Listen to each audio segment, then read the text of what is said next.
Shalom Pak Bambang, saya mau izin bertanya.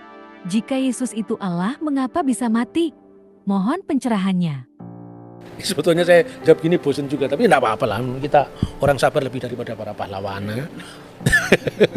Kata Tuhan tadi kan sudah dikatakan, itu kan fungsional. Seperti kata Lord. Ya, tapi kalau Lord of Lord itu God. Lord itu Charles misalnya.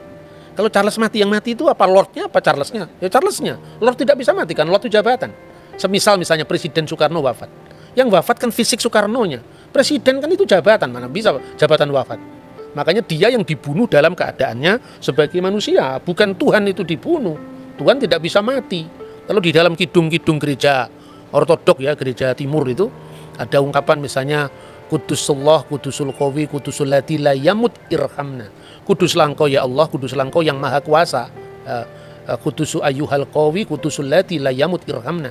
Kuduslah engkau yang tak berkematian.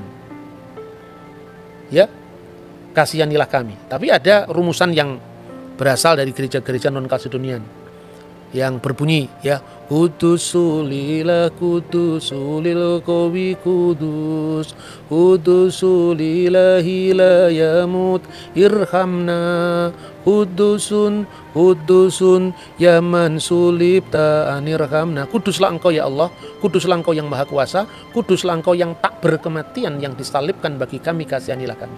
Jadi Yesus itu tidak bisa mati sebagai firman Allah, tetapi disalibkan bagi kami dalam kemanusiaannya. Itu ayatnya clear sekali kok. Dan dalam keadaannya sebagai manusia dia telah taat, bahkan taat sampai mati, bahkan mati di kayu salib. Yang mati di kayu salib itu dalam keadaannya sebagai manusia. Diulang lagi, ini dari Filipi ya, Filipi pasal 2. Diulang lagi misalnya dalam 1 Petrus pasal 3 ayatnya 18. Dia yang dibunuh dalam keadaannya sebagai manusia. Jadi jangan GR, Tuhannya orang Kristen mati. Itu kan bukan seperti itulah. Maka beragama itu yang beradab lah.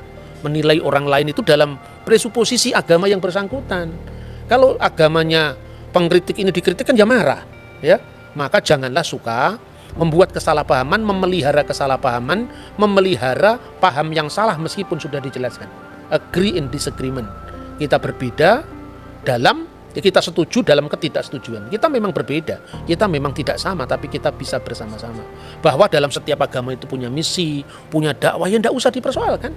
Kalau di Kristen misalnya Rasul Paulus pernah mengatakan, celakalah saya kalau saya tidak memberitakan Injil. Celakalah aku apabila aku tidak memberitakan Injil. Kemudian apa harus disuruh? Oh, Kristen itu hati-hati. Itu agama yang suka mempengaruhi orang lain. Setiap agama kan mempengaruhi orang lain. Lihat dulu Nusantara ini Hindu-Buddha dengan kejayaannya Majapahit itu. Kemudian karena dakwahnya para wali, kemudian menjadi Islam. Nah sekarang kalau misalnya ada orang Islam menjadi Kristen, ya biarkan saja lah. Itu kan hak asasi manusia. Tidak perlu harus ada gerakan anti pemurtadan. Murtad dan tidak murtad tergantung dari pihak mana kita melihat kan. Marilah kita berspiritualitas yang berbhinneka tunggal ika, berbeda-beda tetapi satu. Tidak usah usil dengan orang lain, apalagi itu orang yang agamanya sungguh berbeda dengan dia, tidak bisa dipahami menurut dia. Itu saya kira ya, semoga ini bisa mencerahkan. Pak, ini yang terakhir Pak, ayat-ayat mana yang membuktikan atau menyebutkan bahwa Yesus itu adalah Tuhan? Ya tentu banyak sekali ya. Misalnya Kisah Rasul pasal 2 ayat 36. Karena Allah telah menjadikan Yesus yang kamu salibkan sebagai Tuhan dan Kristus. Tapi sekali lagi, ini kata Tuhan ini maknanya Lord loh. Nah, Adonai, tetap pemilik, pemelihara ya, fungsional. Kalau itu perlu ditambahkan, jangan hanya mengatakan pertanyaan Yesus di mana disebut Tuhan, tapi di mana Yesus disebut Allah. Dalam Yohanes 1 ayat 1, firman itu bersama-sama dengan Allah dan firman itu adalah Allah.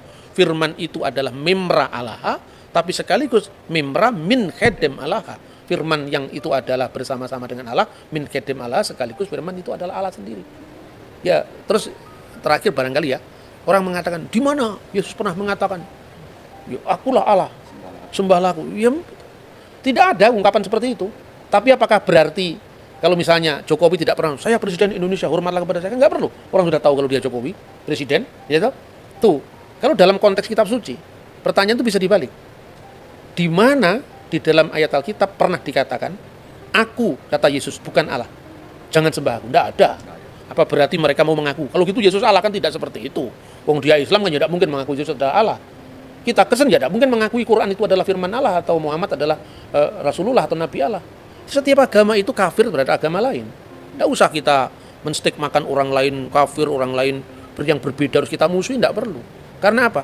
Kita ini sama-sama kafir sekaligus sama-sama beriman. Kita beriman kepada yang kita imani toh. Kita beriman pada Yesus. Tapi bagi orang Muslim kan nggak beriman pada Yesus, berarti kafir terhadap Yesus. Kan gitu kan? Kita percaya kepada Alkitab. Yang lain nggak percaya kepada Alkitab. Kamu kafir terhadap Alkitab, tapi kamu beriman pada Vedamu. Kamu beriman pada Tipitakamu, kan gitu kan? Jadi itulah etika kita dalam berbangsa dan bernegara. Tidak boleh kita memaksakan ruang privat kita ke ruang publik, kemudian orang lain harus sama dengan kita dan diukur dari kita. Nggak bisa itu. Demikian saya kira. Baik. Oke Pak Bambang, penjelasan Anda sangat mencerahkan dan menguatkan iman kami.